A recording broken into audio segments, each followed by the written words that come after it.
Assalamu alaikum students. Hope you all are fine. This is Nazima Rahim, your concerned teacher for the subject Political Science of class 7th. So today we will discuss about the making of laws. As we are discussing about the state governments, we saw the introduction of state government. We saw that this is the second tier of the government of India. That state government. First is the union government, third is the local self-government. So today we will see how bills are passed in the legislative assembly and then passed to the legislative council, and also see the state legislature. State legislature means those who make the laws, or those who are at the helm of affairs of the state, who make laws, implement laws, and ultimately came to the force those laws. So state legislature consists of governor plus one house of the legislature. Those states who have both the houses, that is lower house and upper house, state assembly and state council, that is their legislature. And those states who have only the legislative assembly and the governor, that is their legislature. So some states have both the houses, some states or not. That point we discussed in the earlier lecture. So state legislature consists of governor plus one house of the legislature, or the upper house Vidhan Parishad, that's called legislative council, lower house Vidhan Sabha, that's called legislative assembly. So some states have both the houses, some states have not. So we can say legislature, as we know that legislature means law-making body, or legislature means those members who make the laws for the states. And as we know that government has three wings: legislature, executive, and judiciary. So legislature makes the laws for the state, executive implements those laws, and judiciary sees whether these laws are good for the people or not. So we can say legislature are two types in the states, that's unicameral legislature and bicameral legislature. Unicameral means the states who have only one house, that's legislative assembly, and bicameral means if state has both the houses, that's legislative assembly as well as legislative council, that is called a bicameral legislature. Like the Andhra Pradesh, UP, Telangana, Maharashtra, Karnataka, they have the bicameral legislature. J&K was also in this category, but today, as you know, that J&K is now union territory, and union territory are directly under the control of central government. Now we will see about the constituencies. Constituency, we can say, maybe you have heard about the constituencies.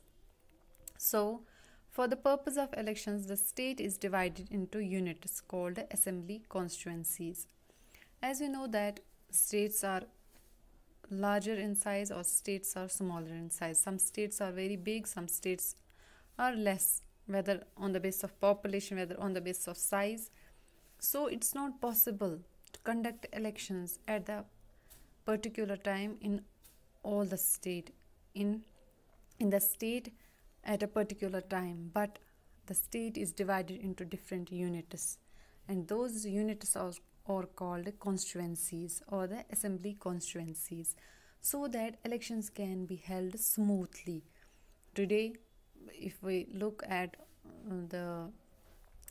for example, if we took the example of J&K, when it was a state, it has both the houses, legislative assembly and legislative council, then it was divided into different constituencies. Like you have Srinagar constituency, you have Anantnag constituency, you have Kupwara, and different constituencies were there.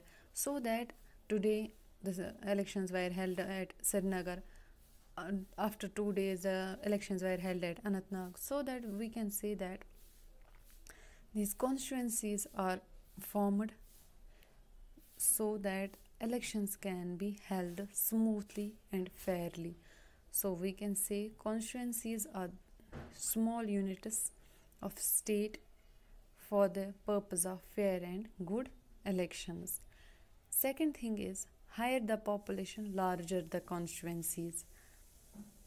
For the status, those states who are larger, who have more population, they have more constituencies, they have more units, because big status, it's not possible for big states to conduct elections at one time. So that more the population of a state, more will be the constituencies, and vice versa. Less the population will be in a state, less will be the constituencies. So UP, Uttar Pradesh, has maximum 404, while Sikkim has minimum 32 constituencies. That means this is an best example. Uttar Pradesh has more population. It's a big state. So that it means it has maximum 404 constituencies, while Sikkim is a small state and it has only 32 constituencies. UP, that is Uttar Pradesh, has 404, West Bengal has 295 constituencies, Maharashtra has 288 constituencies, Bihar has 243 constituencies. It was about the maximum status, or the states who have more population. Now we will see the minimum, or the states who have less, like Sikkim has 32 constituencies, Mizoram has 40 constituencies, Arunachal Pradesh has 60 constituencies. That means in nutshell we can say constituencies are the small units of the state. Those are called assembly constituencies also, for the purpose of elections. Higher the population, larger will be the constituencies, and less the population, less will be the constituencies. So UP has the 404, Uttar Pradesh has 404 constituencies, and Sikkim has 32 constituencies. Now we will see some functions of state legislature. That means state legislature which makes the laws for the state, that is legislative assembly or legislative council. Those states who have only legislative assembly, that will form the laws for the state, and those who have both the houses, that will form the laws for the state. So its function is makes laws that apply to only state concerned. That means state legislature can make laws only for the state, not for the center, not for the local level government, but only for the state.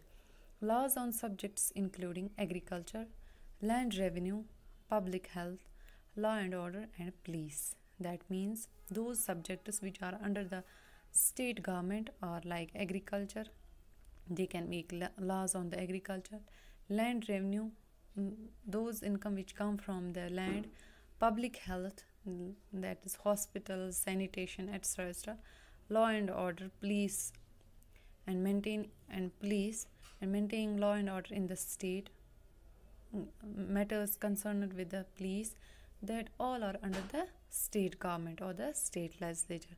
It make laws on the subjects of concurrent list like marriage, divorce, education, electricity, and factories. Here I will tell you a point. We have three lists: central list, or we can say that union list, state list, and concurrent list. You may get confused in this concurrent list. What is this concurrent list? So I will tell you there are three lists: union list, state list, and concurrent list.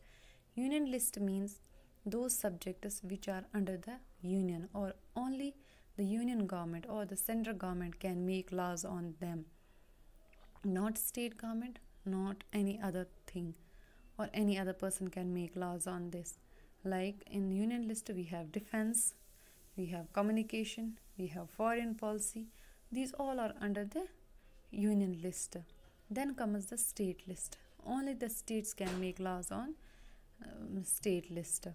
Then comes the concurrent list. Concurrent list means that both the center and the state will make laws on it.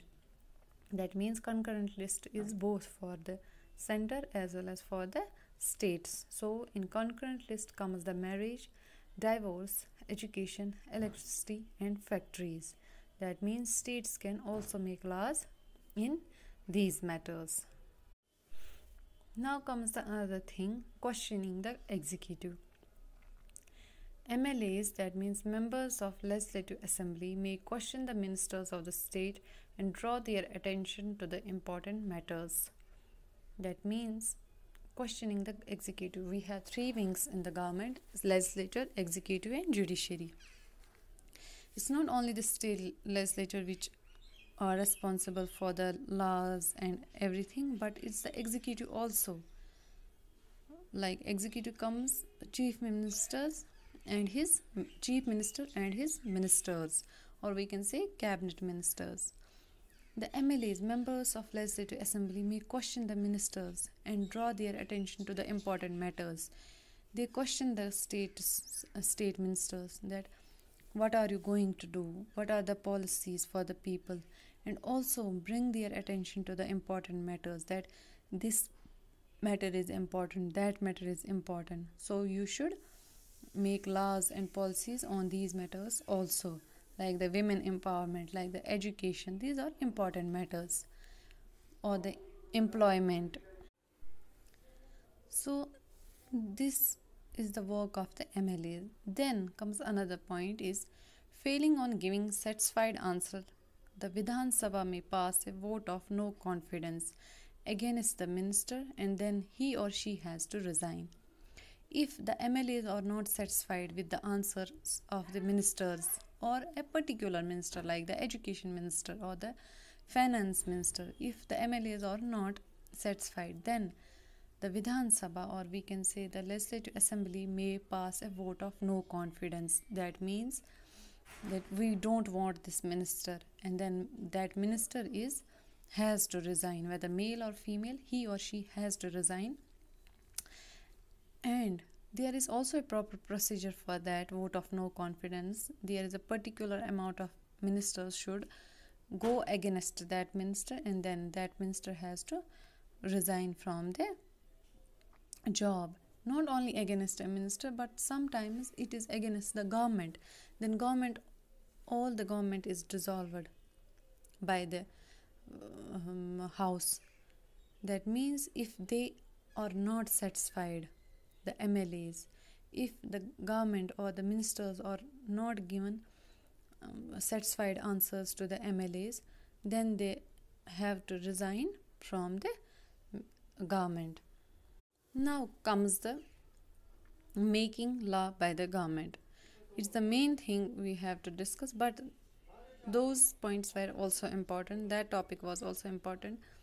How the state legislature work, how the ministers work, how the state government has to take its responsibility. Now we will see the making law by the government, how laws are made. Proposal to pass a new law or to change it is called a bill. When a new proposal is brought into the legislative assembly or in the house, or they have to change a law, that is called a bill. A bill is passed, a document is brought into the assembly, and that is called a proposal. Whether they have to make a new law or they have to make a change in the law, that's called a bill. Bill introduced in any of the legislature, whether state assembly or the state legislature council, and getting passed by the house on votes goes to the next house. If the bill is introduced in the legislative assembly, then it goes to the legislative council, then goes to governor to get it signed, and then it become a law. For example, if a bill is introduced in the legislative assembly, the house passed this bill, they see whether this proposal is good for the people, everyone is satisfied with this, then they pass this, then it goes to legislative council, then the legislative council also pass this, then it goes back to the legislative assembly, and then goes to the governor. And when the governor signed it, gave his assent to this bill, assent means he signed this bill, and then that bill becomes a law. That means without the assent of governor, that bill doesn't become a law, and when he signed it, it become a law. Before signing, governor can return with suggestions. as you know that the bill is passed in the both the houses, then goes to the governor. If governor feels that there are some suggestions which or the advice which he gives and which brings more changes to this bill, then he returns the bill and gives his suggestions. Legislature may or may not accept the suggestions and send back to governor to sign it. The legislature or the houses may accept those suggestions or may not, and then return to the governor and it becomes a bill. This time he has to sign. Then governor has to sign that bill because it is second time returned to him. Governor may hold back a bill for the President of India to consider. It's the power of the governor that he can withhold or may hold the bill for the President of India to consider it or to see it, because ultimately the governor is the member which is sent by the central government. It is the reality that state governments can make laws for them, but ultimately if center wants to change something, the central government has the autonomy. They have the power to make any change in the state government. So the governor here withholds a bill for the consideration of president. The president may give his consent or suggest changes. He also can suggest changes in that bill. The state legislature then has to pass the bill within the 6 months with or without the suggested changes. That means the bill is passed, a proposal is brought into the assembly, then goes to the legislative council, then goes to the governor, and governor returns with the suggestions, but again the bill comes to the governor, and then governor takes the bill for the consideration of President of India. The president can give his consent or suggest some changes, but then state legislature has to pass this bill within the 6 months with or without the suggested changes. They can make changes in that bill or may not, but they have to pass it within the 6 months, and then that bill becomes a law. So that means a proposal is brought into the assembly, then to the legislative council. If a state has only the legislative assembly, then it goes to the governor. Governor also takes the consideration of president, but a bill only becomes a law when the state governor signed it, give his assent, and then bill becomes a law. This was about the state legislature and making law by the government of the state. Thank you so much.